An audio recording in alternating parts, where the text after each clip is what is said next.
I had a slight stutter. Unfortunately for me, Samuel Coleman somehow came to the conclusion that I was mute. And once that idea planted itself in his head, he appointed himself my personal spokesperson without a second thought. Someone confessed to me after class. Before I could even open my mouth, Samuel leaned against the desk beside me and replied lazily, "She's not into ugly guys." Another person showed up with milk tea. Samuel took one glance at the drink and scoffed. "She doesn't consume garbage." The poor guy's face darkened instantly. "Since you apparently know her so well," he snapped, "why don't you tell us what she actually likes?" For the first time all day, Samuel went quiet. A faint blush crept across his face. He glanced sideways at me, then cleared his throat like he suddenly couldn't look me in the eye anymore. "She likes guys who are around 6'3", he muttered, "about 165 pounds, annoyingly talkative, bad-tempered." He paused for dramatic effect. "And ridiculously handsome." I blinked at him. Wait, wasn't he just describing himself? Welcome to He History channel. Subscribe to follow all our latest adventures. Story begins. By the time Samuel Coleman texted me to say he was almost at my campus, I'd just finished making plans with my roommates to go karaoke that night. Sure, I had a stutter, but that had never stopped me from absolutely dominating a microphone. I really didn't want to cancel, so I carefully typed back, "Weren't you supposed to have some dinner party tonight?" His reply came instantly. "I did. But last night you said you wanted someone to go eat crab with you, so I cancelled it." I stared at the message for a solid minute. I genuinely could not remember saying anything remotely like that. Before I could figure out how to turn him down, another text popped up. "No need to get emotional about it. I'm already at your school gate. Hurry up and come down." I let out a long sigh and looked over at my roommate, who was busy digging through her closet for something to wear. "Samuel's here," I said reluctantly. "I see can't go anymore." Her shoulders immediately slumped in disappointment. "Ever since he showed up, we haven't had a single girls' night without him." She threw herself dramatically onto the bed. "How long is this rich kid charity project supposed to last anyway?" Honestly, I wanted to know too. "Almost over soon, probably," I muttered helplessly. Samuel Coleman went to the university next to ours. The first time I met him was near the north side gate of their campus. Our schools were separated by just one street, but the difference between them was embarrassing. His university was famous, prestigious, the kind parents bragged about. Mine was, well, a college. Their side had an entire street packed with food stalls and restaurants. Our side had absolutely nothing. So anytime students from my school got cravings, we'd wander over there like starving refugees. That day, I was crouched beside a wall happily chewing on a crispy fried chicken leg when I suddenly heard someone crying nearby. Naturally, I looked, and immediately locked eyes with a guy whose eyelashes were still wet with tears. The second our gazes met, I got nervous and hiccuped. In that dead quiet alleyway, it sounded suspiciously like a laugh. The guy exploded instantly. "You're laughing at me," he snapped. "Tell me exactly what you saw." The more frightened I got, the worse my stutter became. I couldn't get a single word out. I could only shake my head frantically. His long lashes still glittered with tears as he cursed under his breath. "You totally saw me confess to Lily and get rejected, didn't you?" I blinked. "What? Oh my God, you did see it." He pointed at me dramatically. "If you tell anyone about this, I swear I'll rip your tongue out." Even at my school, everyone had heard of Samuel Coleman. Crazy rich family, weaponized good looks, terrible temper, the kind of guy who'd argue with professors to their faces without blinking. And lately rich kids had an awful reputation online. Who knew what they'd do once they snapped? Desperate to clear my name, I quickly pulled out my phone and typed, "Don't worry, I won't tell anyone. I'm mute." The moment he read it, panic flooded his face so fast it was almost impressive. His entire expression screamed, "Oh my God, I'm an actual monster." Those watery puppy eyes scanned me up and down before he awkwardly cleared his throat. "To apologize," he announced. "I'll be your spokesperson from now on. If anyone messes with you, I'll handle it." At first, I didn't take him seriously. Then the very next day, the rich idiot actually asked me out to apologize properly. "You really don't have to," I texted back. "I'm a man of integrity," Sammy replied immediately. "When I say something, I mean it.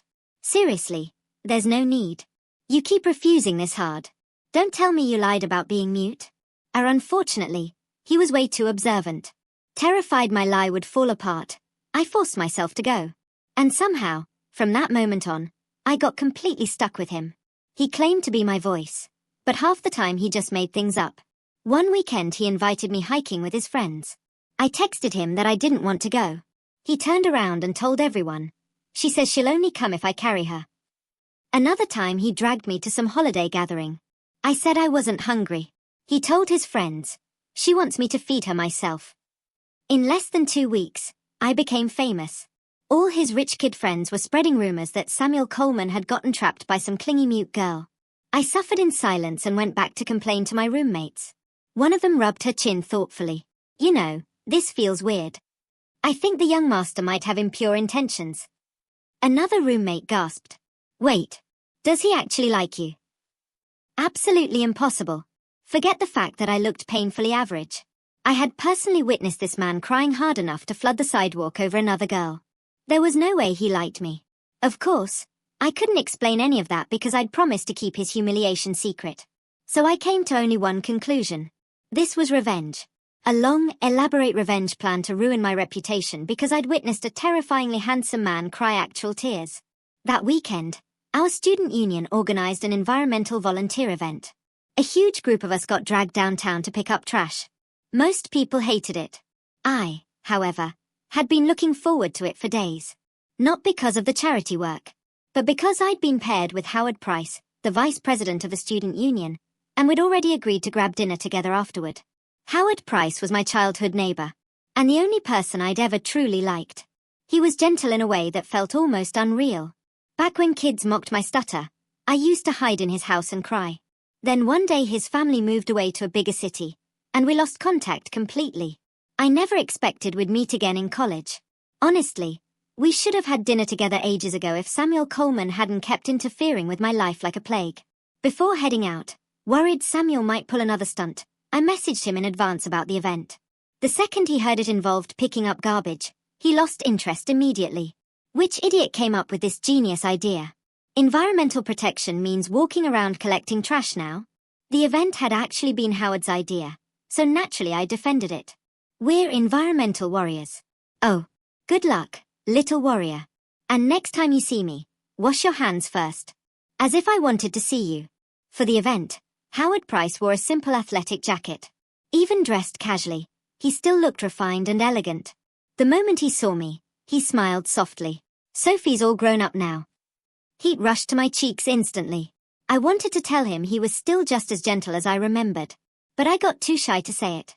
Truthfully, I wasn't even part of the student union. I'd volunteered purely because of Howard. Too few people had signed up for his event, so I joined to help boost the numbers. Since I didn't know anyone else there, I instinctively stayed close beside him while we talked awkwardly about how our hometown had changed since he moved away. Then suddenly, Howard called my name. Sophie. Could you maybe not talk to me for a bit? My mind went blank. Or at least, talk a little quieter. At first, I didn't understand. Then I realized the pedestrians walking by had all been glancing over after hearing my stutter. My face turned burning hot. Humiliation. Shame. Embarrassment. 1,000 ugly feelings crashed over me all at once. I shut my mouth immediately. A flicker of guilt crossed Howard's face. That's not what I meant, he said quickly. Don't overthink it. Everyone's working, and I'm supposed to be setting an example as vice president. I understand. I lowered my head and hurriedly picked up cigarette butts from the ground with my grabber tool, tossing them into my little trash bag like I was suddenly extremely busy. By the time the event ended, it was already evening. According to our original plan, Howard and I were supposed to go eat together. What do you want to eat? He asked gently. Before I could answer, my phone buzzed twice. Done saving the planet yet, hard-working little warrior? I'm in a good mood today. Bought you 2 giant crispy chicken legs to gnaw on. I had never in my life been happier to receive a message from Samuel Coleman. Finally, an excuse. I looked up at Howard and kept my sentence as short as possible. A C classmate's looking for me. I have to go back. Sophie, today I panicked and waved my hands quickly. Really? I have something to do. Howard swallowed the rest of his sentence and smiled faintly instead. Then next time, he said softly. Dinner's on me. We still met at the Little North Gate. While I was waiting for Samuel Coleman, some college guy came over enthusiastically trying to sell me personal training classes. Blushing, I waved my hands and tried to decline politely. Unfortunately, the guy was built entirely out of confidence and unstoppable momentum. The words just kept coming. Normally I already struggled to interrupt people when I spoke. Against someone this aggressive, there was absolutely no chance. So I could only stand there awkwardly, waiting for him to finish so I could reject him properly. Before he even got through half his pitch, someone stormed over and yanked me behind him. "She already said she's not interested," Samuel snapped. "How are you selling gym memberships with the body of a 12-year-old boy?" He gave the guy a once-over full of disgust. Maybe grow some abs, pecs, and biceps before trying to flirt with girls. Then he grabbed my wrist and marched away with me, still grumbling the entire time. Sketcher-looking creep. You can tell he was just using the membership thing as an excuse to hit on girls. Did you see any other girls paying attention to him? Nope. Only you stood there like an idiot listening. If I hadn't spoken up for you, you probably would have gotten kidnapped and thanked the guy for it. I almost exploded. If I hadn't been waiting for him, why would I have stayed standing there the whole time? I stopped walking and started angrily gesturing at him. Samuel frowned. "What are you doing? I can't understand that." Of course he couldn't. I was making it up. I pulled out my phone and started typing furiously. Is it my fault I can't talk properly? If you think I'm embarrassing, then stop contacting me instead of pretending you don't care. You keep saying you want to be my voice. Do you even know me? Do you know what I like? What I hate? You don't even know sign language. What gives you the right to be my spokesperson? Samuel Coleman stared at the screen for nearly 2 full minutes. Long enough that I actually started panicking. Fine. Maybe I had taken my bad mood out on him a little unfairly. I was just debating whether I should soften it with another message when suddenly, Samuel's eyes turned red. Oh no. Was he seriously about to cry again? But instead, he silently walked over, placed the crispy chicken leg he'd brought into my hands, and left. His back looked strangely lonely as he walked away. Honestly, he seemed even more devastated than the day he got rejected. After that, Samuel stopped contacting me altogether. At first I considered apologizing, but then I happened to glance at the tiny mirror sitting on my desk. And there it was. My face. Painfully average. A flat nose. Round cheeks that still carried traces of baby fat. The only decent feature I had were my eyes, big and bright, but even those stayed hidden behind glasses most of the time. Forget it. I only heard about Samuel again by accident through one of the old group chats his friends had dragged me into before. What's wrong with the young master this time? Why is he suddenly hiring a sign language tutor? Sign language? Damn. That mute girl really got him down bad. Didn't they break up? He hasn't even been gaming lately. You idiots, wrong chat. This is the goose-catching group from last time. Message recalled. Message recalled. Message recalled. I blinked at the long row of empty recalled messages. So, Samuel disappeared because he'd been learning sign language? That afternoon, I got my answer. The second I walked out of class, I spotted a tall figure standing outside my dorm building. His presence was impossible to miss. Great posture. Great face. The kind of person who stood out in a crowd without trying. The moment he saw me, Samuel Coleman immediately started signing at me wildly. I stared at him blankly. What was he saying? I couldn't understand a single thing. He strode over confidently. Now I'm qualified, right? From now on, if you want to say something, just sign it to me. I'll understand. I nearly lost my mind. Was this level of commitment really necessary just to be my voice? You don't believe me, he challenged. Fine. Test me. You can sign anything you want. Cornered beyond belief, I desperately tried to remember the random gestures I'd seen in TV dramas and awkwardly copied 2 signs. Samuel froze instantly, completely stunned. My face turned bright red as I hurriedly pulled out my phone. It's normal you can't understand me. This is my hometown dialect. He blinked. Sign language has dialects. Obviously. Then where's your hometown? Worst case, I'll just go learn that version too. No. Seriously. There was absolutely no need for that. Over the next few days, rumors spread across campus that I had a boyfriend. A very handsome boyfriend. Who was also mute. The evidence, according to everyone, was undeniable. First, people kept seeing a tall, ridiculously attractive guy coming to my school to find me. Every single time, The two of us communicated entirely through sign language. Second, someone spotted me in the library taking online sign language classes and filling pages of notes like I was studying for final exams. I wanted to explain. I truly did. But even I no longer understood how things had escalated to this point. Two perfectly healthy people meeting up and refusing to speak, communicating only through awkward hand gestures. What I didn't expect was for Howard Price to contact me because of it. He invited me to dinner. Just the two of us. And he specifically booked a private room. His question arrived together with the food. Does your family know you're dating someone disabled? At that exact moment, I'd just bitten into an orange-glazed chicken wing. The sour citrus mixed with the burnt taste of overcooked chicken nearly made me gag. Howard continued gently, like he was offering sincere advice. I know it's technically none of my business. But I watched you grow up. I'm practically half an older brother to you. Your own condition is already difficult enough. And now you're dating someone who can't speak too. The food tasted awful. The conversation tasted worse. Suddenly, I really wanted the crispy chicken legs from the Little North Gate.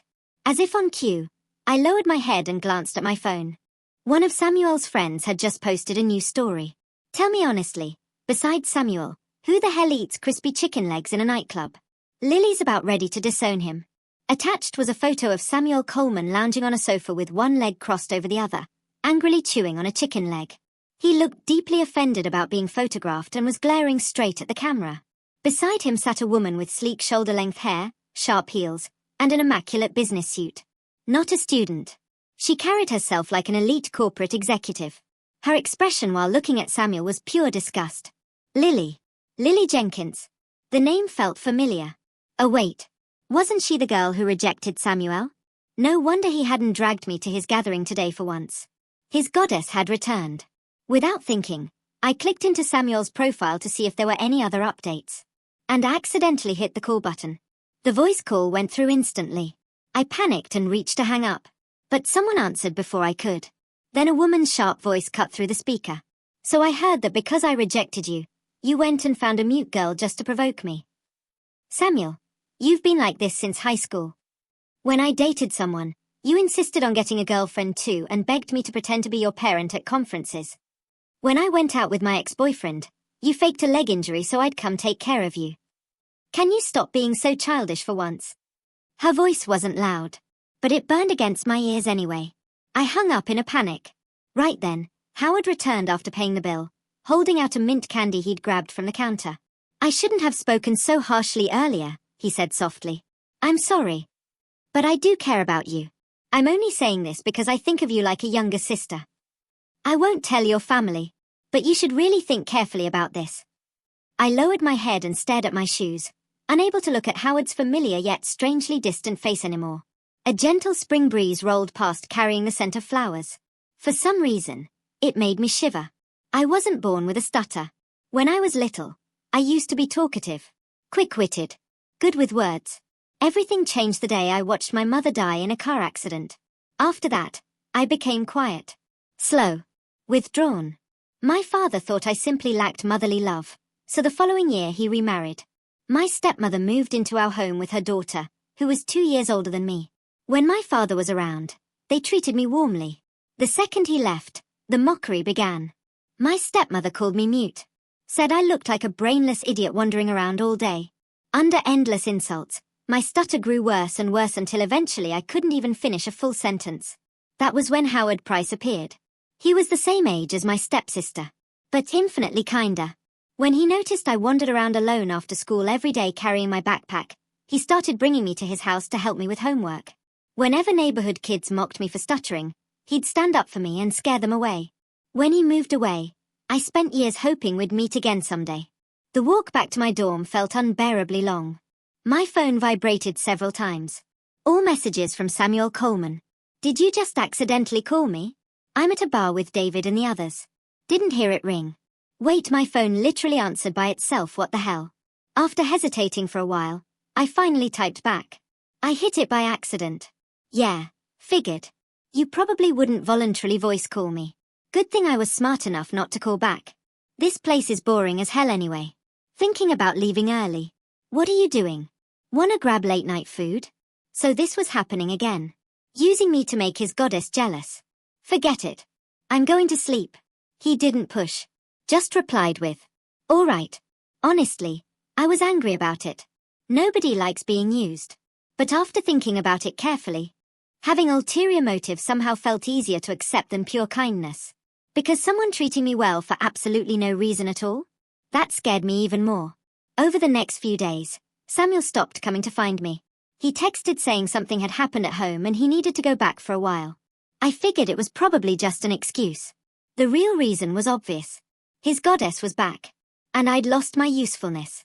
So I politely pretended not to notice the lie and exited quietly from his life. That weekend, my dorm finally organized a group outing I actually had time to attend. A newly opened shopping mall downtown was having huge discounts, so we decided to check it out together. The second we walked in, my roommate got distracted by a singing contest happening on stage. The grand prize was a luxury makeup set endorsed by her favorite celebrity, complete with autograph. She nearly lost her mind. Oh my God, Sophie, please. She grabbed my arm and shook me violently. This part was always strange. When I spoke normally, I stuttered badly. But whenever I sang, it disappeared completely. My pitch was naturally good too, so I could actually sing pretty well. Meanwhile, my roommate was catastrophically tone deaf. Every karaoke session usually ended with me dragging her there just to listen to me sing. Oh, okay. I agreed reluctantly. But if there's talking involved, you handle it. Deal, she said immediately. You just sing your heart out. The event lasted around half an hour. 7 contestants participated total, including me. Unsurprisingly, I won first place for my roommate. The host shouted dramatically into the microphone. And now, let's welcome the representative of our sponsor company, Mr. Coleman, to present the prize to our nightingale herself, Miss You. Then, through the scattered applause, someone walked onto the stage. Tall, expressionless, looking spiritually exhausted, and horrifyingly familiar. Samuel Coleman. My brain exploded instantly. I began rapidly calculating the odds of successfully covering my face and fleeing the building. But somehow Samuel looked even more panicked than I did. He wouldn't even meet my eyes. He practically threw the makeup gift set into my arms and bolted off stage immediately afterward. Only after he disappeared did I notice the string of messages he'd sent me 5 minutes earlier. Guess I haven't seen you in too long. I'm hallucinating now. Swear I just saw someone who looked exactly like you singing. Not gonna lie though. She sounded really good. Wait, that person actually really looks like you. Photo.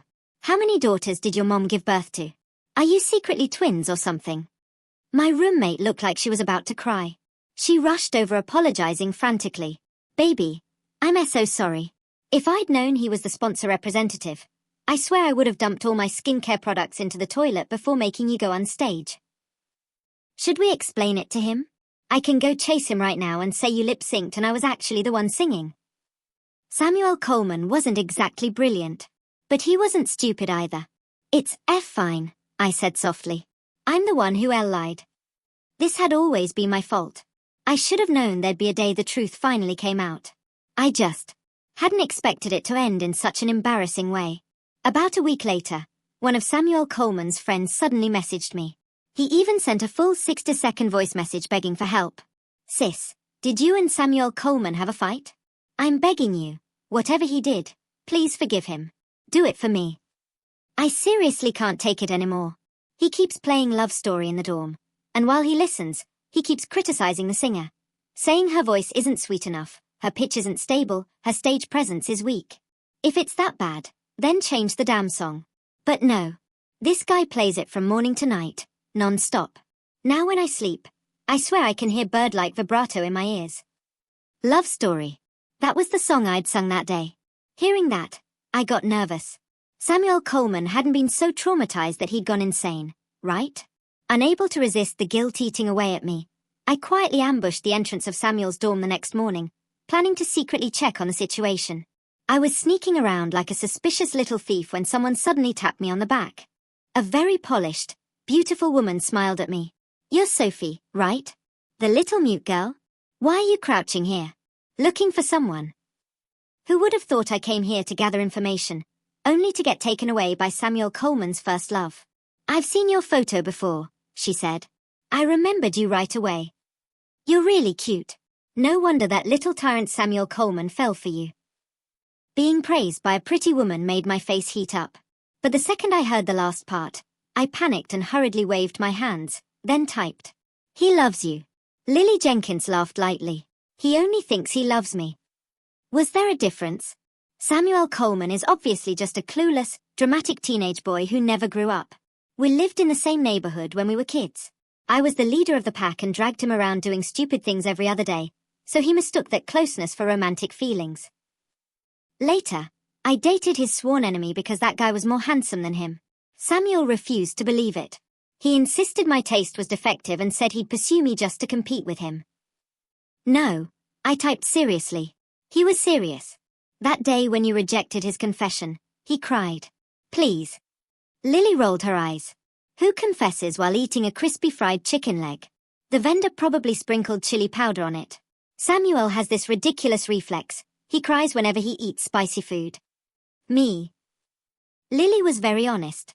At first, when I heard about you two, I did think he was using you to provoke me. After all, he's a delusional little drama king with something wrong in his brain. But after I asked him that day, he actually got mad at me for the first time. Very righteously too. He said it had nothing to do with me and told me not to flatter myself. I still didn't quite believe it. But I also didn't feel comfortable explaining everything between Samuel and me in too much detail. So I stayed quiet. Lily looked at me curiously. You were singing that day. I was there too. So you can talk, right? The old embarrassment resurfaced. My face burned again. I can't say a full sentence. It's embarrassing. You have a stutter, she said, suddenly understanding. No wonder. Then she seemed to think of something. Have you ever seen a therapist? I froze, then shook my head. When I was little, therapy still felt like something distant and uncommon. No one around me ever thought my problem might be psychological. And now that I was grown, I'd long gotten used to stuttering. It had never even occurred to me that a therapist might help. Lily's eyes shifted thoughtfully. Then she slapped the table. I know a really good specialist. I'll take you there right now. Wasn't this a little too sudden? Seeing through my thoughts, Lily smiled brilliantly. Actually, he's my crush. I've been chasing him for half a month and still haven't even gotten his personal contact information. I'll use you as an excuse to start a conversation. Lily Jenkins, as a person, was honestly so straightforward that it was hard to dislike her. But when I walked into the counseling office and saw Lily's crush, I immediately regretted it. I even suspected she was messing with me on purpose. A tight black t-shirt. 6'5". A square jaw. A face so fierce he looked like he belonged in a gang. Was this really a therapist? Not some handsome mafia boss? Don't be fooled by his rough appearance, Lily whispered. He's actually very delicate inside. Don't worry. He can definitely treat you. I nodded nervously. Not because I trusted anyone, but because I was afraid that if I ran away now, the man in front of me might shoot me. Fortunately, although he looked terrifying, he was very gentle when he spoke. He told me my stutter might have first developed from post-traumatic stress after witnessing my mother's car accident. Because I hadn't received proper psychological support at the time, and because the environment around me kept triggering and reinforcing it, the condition gradually became worse. We'll take our time healing the childhood trauma, he said. But the speech difficulty itself also requires gradual practice. We can try desensitization therapy. We'll start from the simplest thing, ordering food. Then slowly expand the situations where you speak out loud. Verbal expression has momentum. The more you speak, the more fluent it becomes. But it was harder than I imagined. At the cafeteria, I stammered badly while trying to choose dishes. Unfortunately, the auntie serving food seemed hard of hearing. Which one? Speak louder. I can't hear you. The people behind me were already getting impatient. Who is this? Can she hurry up? If you don't know how to order food, then don't eat. So annoying. My face burned so hot it felt like it might catch fire. I instinctively wanted to run. Then someone beside me suddenly spoke. What? Are you rushing home for a funeral? Why are you in such a hurry? If you're so capable, why don't you recite the whole menu? Why even eat? He came. And he came carrying a verbal cannon. Samuel Coleman stood beside me with his usual lazy arrogance, completely ignoring everyone else. Order, he said to me. Order mine too. I'd like to see who still dares to rush you. Morally questionable. but extremely satisfying. Why are you here? After sitting down, I sent Samuel a message. Wanted to eat at your school cafeteria. Our cafeteria was famously terrible. Even our own students avoided it. If the chefs knew a rich young master was actually thinking about their food, they would probably kneel down and thank him. Lily told me about you, Samuel said. I poked at my lunch and gave a soft, "Oh." I wasn't surprised. Lily had asked for my permission before. She also told me that Samuel's father had been hospitalized, and that day at the mall, Samuel had only attended the event on his father's behalf. Samuel muttered awkwardly, "From now on, when you train, I'll stay with you. If something like this happens again, I'll roast them for you." No need. Lily said she'll come when she has time. Samuel got angry again. No, why is she stealing my job? Does she understand you? Does she know what you like and hate? She doesn't even know sign language. What gives her the right to be your spokesperson? Me. My final therapy session happened right around the end of the semester. After 3 months of training, I still stuttered around strangers, but with familiar people, I could say longer and longer sentences. Before vacation, Howard Price sent me a message asking what date I was going back to my hometown. Originally, I hadn't planned to go back. Samuel had introduced me to a summer job at his family's company. In his words, practicing speaking on his turf would be safer, and I could earn some extra money at the same time. 2 birds, 1 stone. But before the summer job even started, I got a call from my stepmother. She said my father had suddenly suffered a cerebral infarction and had been taken to the hospital. Everything happened too suddenly. I rushed to grab a ticket home. Somehow, Howard Price found out. He came to me and said, "Summer tickets are hard to get. I happen to have business there. I can drive you back on the way." Only after the car got onto the highway and I calmed down did I remember I'd forgotten to tell Samuel. I sent him a short message explaining the situation. Samuel asked which hospital my father was in. Then he replied, "Got it." I had no idea what exactly he had gotten. Howard and I had nothing much to talk about. Apart from a few words of comfort at the beginning, the rest of the ride passed in silence. When we arrived at the hospital, I was just about to thank him when he got out of the car too. "I'll go with you." I was still wondering why he was following me. Then the moment we entered, my stepsister rushed over and threw herself into Howard's arms. My footsteps froze. I stared at them blankly. A flash of smugness crossed my stepsister's face. Howard gently pushed her back and rubbed his nose awkwardly. "I'm with your sister now." I nodded mechanically, my mind completely blank. "My dad, how is my dad?" "Sophie's here," came my father's voice from inside. "I already said I'm fine." "Who called her?" I walked past the 2 of them and entered the room. My stepmother sat beside the bed, sneering coldly. "If they hadn't treated you in time, you'd be paralyzed right now. You didn't want your own daughter to know? What, were you planning to make me take care of you for the rest of your life?" My father had been a criminal detective his whole life. Now he lay weakly in a hospital bed, scolded into silence. I glanced at the medical report, then looked at him. "What happened?" "Isn't it because of you?" my stepmother said with obvious satisfaction. "Your sister said you're dating a disabled man. Howard tried to persuade you several times, but you wouldn't listen. Your father got anxious when he heard and fainted. Let me make this clear first. I don't care what kind of man you find. But don't expect us to support you in the future. You're already a stutterer, and now you're finding yourself a mute husband? What is this, a rehabilitation center?" I frowned and looked at Howard Price. He looked embarrassed and turned his gaze away. My father couldn't listen anymore and shouted, "Ruby Blackwell. What are you yelling for? Am I wrong?" My father was older now, and he needed someone to take care of him. My stepmother no longer even bothered pretending. Just as the argument was about to break out, a surprised voice came from the doorway. "Wow, it's lively in here. Guess he's got decent energy after all." We all turned toward the sound. A group of doctors in white coats entered the room, surrounding Samuel Coleman. The hospital director standing beside him frowned. "What's all this noise? Don't you know patients in a hospital need rest?" The moment my stepsister saw Samuel, she subtly smoothed her hair. "Hello. May I ask who you are?" Samuel glanced at her. "According to your description, I should be that mute husband." My face instantly burned red. I walked over to him. "Why are you here?" "My uncle happens to be the director here," Samuel said casually. "I brought him to check on your dad's condition." Everyone's expressions changed in complicated ways. My stepsister reacted first and looked at Howard. Didn't you say he was mute? I only heard people say that. Samuel sneered. If people told you shit tasted good, why haven't I seen you try it? My stepmother snapped. How can you speak like that? Samuel looked completely unconcerned. Probably because rich kids like us are born without manners. My stepmother choked. I lowered my head and couldn't help smiling. Samuel Coleman had an outstanding presence. Once he arrived, almost everyone in the room instinctively revolved around him. And after they learned he was actually a student from the top university next to mine, my stepsister couldn't suppress her jealousy at all.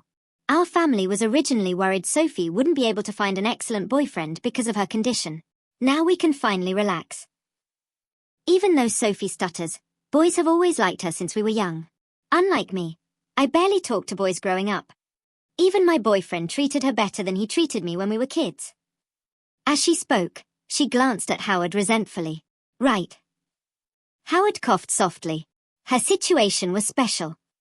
Then tell me, my stepsister continued, was it also special when she kept messaging you recently, volunteered to pick up trash with you, and asked you out to dinner again and again? You made me a little jealous, you know. In that instant, my hands and feet went ice cold. My scalp went numb. Humiliation. Embarrassment. Absurdity. First of all, I hadn't even known they were dating. Second, after reuniting with Howard, I'd already been exhausted dealing with Samuel every day. I had absolutely no extra energy to keep contacting Howard. And the trash picking event had been because Howard asked me for help. How had it been twisted into this? I opened my mouth to explain. But no words came out. I had been home for less than 3 hours. And just like that, 3 months of training nearly collapsed. Then, in my anger, someone held my hand. This time, I'm not going to speak for you, Samuel said quietly. Say whatever you want to say. I'm right here. Don't worry. If your skills aren't enough, I'll help add details. I took a deep breath. Then I looked at my stepsister and said, Bitch. Everyone froze. What did you say? I said you're a bitch, I said, my voice shaking but clear. You really think your boyfriend is some precious treasure everyone wants? I swallowed hard. Trash men and trash women should just stay locked together forever. The hospital room went dead silent. Except for Samuel Coleman, everyone stared at me at the same time. It was my first time cursing someone out. My heart was pounding so hard my chest could barely handle it, and my entire body was trembling. My father was the first to react. Sophie, he said, stunned. You're not stuttering. After leaving the hospital, I finally came down from the rush of anger.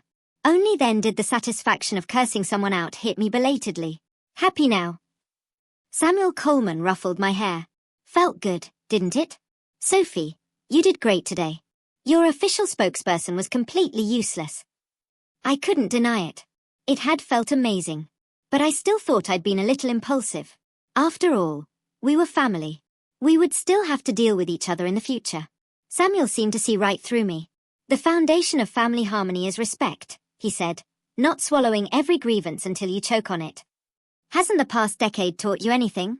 Your high moral standards have done nothing for you except make your stutter worse and probably give you a few breast nodules. I had no way to argue with that. Not wanting to keep talking about it, I asked, is the director here really your uncle? No. He's an old friend of my dad's. They haven't been in touch for a while. Then how did you? I was showing off, Samuel said matter-of-factly. If I came by myself, I'd just look like an ordinary rich kid. But if I show up with the hospital director and a whole crowd of white coats? Totally different effect. He raised his eyebrows. How was it? Pretty intimidating, right? Shut them up instantly. Me. Samuel stayed with me for 3 days before going back. Before he left, he asked specialists to check on my father again and only left after making sure everything was fine. On the day my father was discharged, there were only the 2 of us in the hospital room. I helped him pack. We each busied ourselves in silence. After my mother died, this seemed to become the way my father and I existed around each other. I couldn't even remember the last time we'd spoken alone. Samuel left, he finally asked. I nodded. He's a good kid. I'm not dating him, I said. He's just... I thought for a long time but couldn't find the right word. My friend. A trace of confusion flashed across my father's face, but he didn't ask further. Samuel came to see me yesterday, he said. He told me some things about you. I neglected your growth all these years. I'm sorry. I hadn't expected Samuel to talk to my father. Last night, after we had dinner, I thought he'd gone back to his hotel. I never imagined he'd turned around and returned to the hospital. You've suffered a lot these years. That one sentence made my eyes burn. He was a good police officer, but he had never been a good father. For more than half the year, he was away handling cases.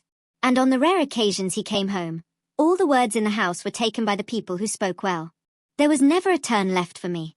After long enough, even I began to feel that whether I spoke or not didn't matter. When I first heard everything, I was angry too, my father said. I wanted to stand up for you.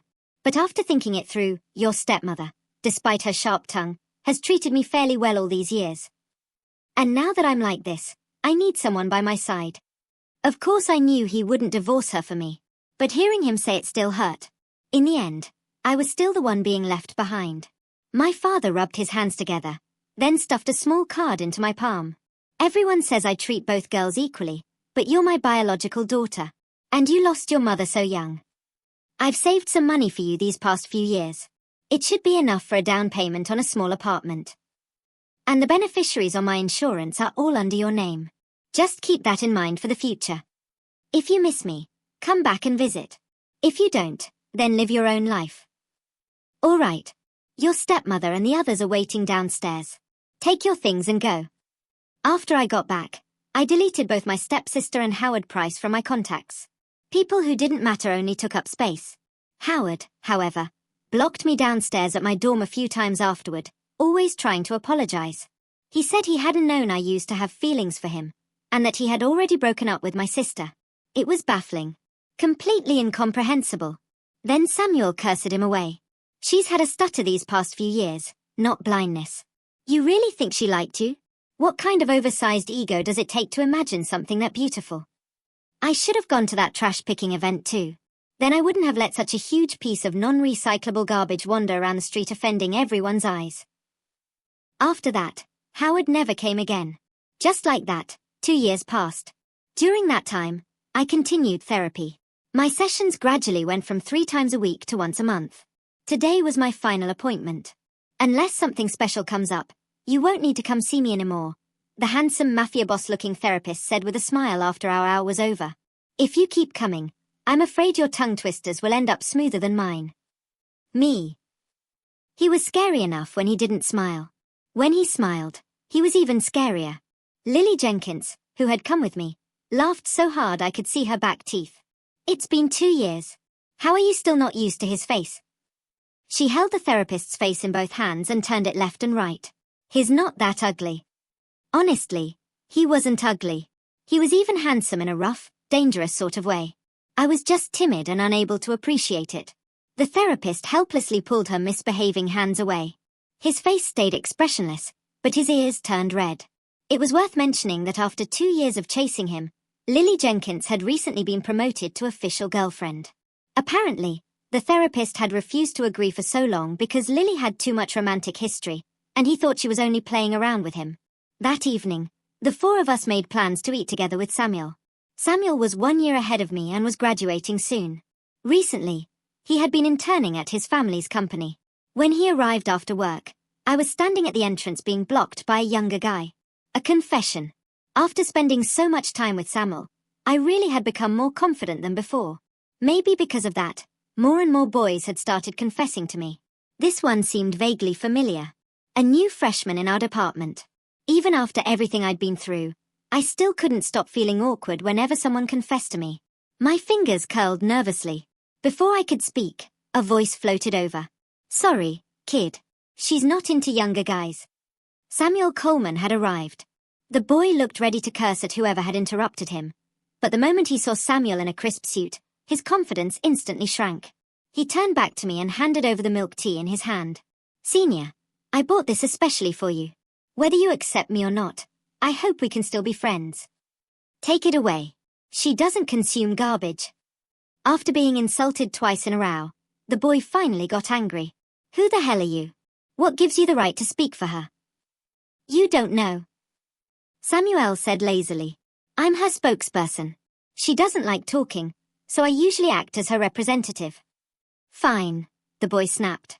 Since you know her so well, tell me what kind of guy she likes. Samuel froze. Then his face turned red. She likes guys who are 6'3", about 165 pounds, annoyingly talkative, bad-tempered. He paused. And handsome. Me? The boy realized it too. His gaze moved between Samuel and me before he cursed, "You people are insane," and left. Once he was gone, Samuel took a sip of the milk tea he had just insulted and scoffed. He broke that fast?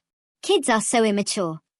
After saying that, he even glanced at me, clearly wanting to see my reaction. For the past 2 years, everyone around us had misunderstood our relationship. But Samuel had never confessed to me. He stood up for me, accompanied me to speech training, took me to new restaurants, introduced me to part-time work, picked me up from work, traveled with me. But he never said he loved me. If he didn't say it, I didn't ask. After all, the gap between us was too big. If I was overthinking again, it would be too embarrassing. Until a few days ago, when Samuel got drunk. His friend called me over to pick him up. After getting out of the car, Samuel hugged the big tree behind the school's little north gate and sobbed like his life was over. How the hell am I supposed to confess? The first time I met her, I cried in front of her like a kettle that got hit with a brick. My dignity is gone. She definitely looks down on me now. Wah. Fortunately, he blacked out the next day after sobering up. Otherwise, I would have been embarrassed on his behalf. So I looked at him directly and asked, "Samuel, what did you mean just now? Are you in love with me?" Samuel's face flushed red with a whoosh. I just now. I mean, hi? Yes. Oh. I said yes. Oh, okay. Samuel. That's it. The atmosphere shattered, and Samuel immediately became furious. "Sophie, I'm confessing to you. I'm saying I love you. And that's your reaction. Then how should I react?" I asked. "Aren't you my spokesperson? Teach me." "You should say you love me too and that you're willing to be with me." I followed his instructions obediently. "I love you too. I'm willing to be with you." "You." Samuel froze. Then he whipped his head toward me. His voice gradually started to stutter. "Why were you just, what did you say?" "You heard me." Bang. That was the sound of Samuel standing up and smacking his thigh against the table. Slap. That was the sound of Samuel randomly slapping himself across the face for no reason. Sniff. That was the sound of Samuel crying so hard his nose bubbled before he blew it. I'm not crying from happiness. I'm seriously not. I just have tear incontinence.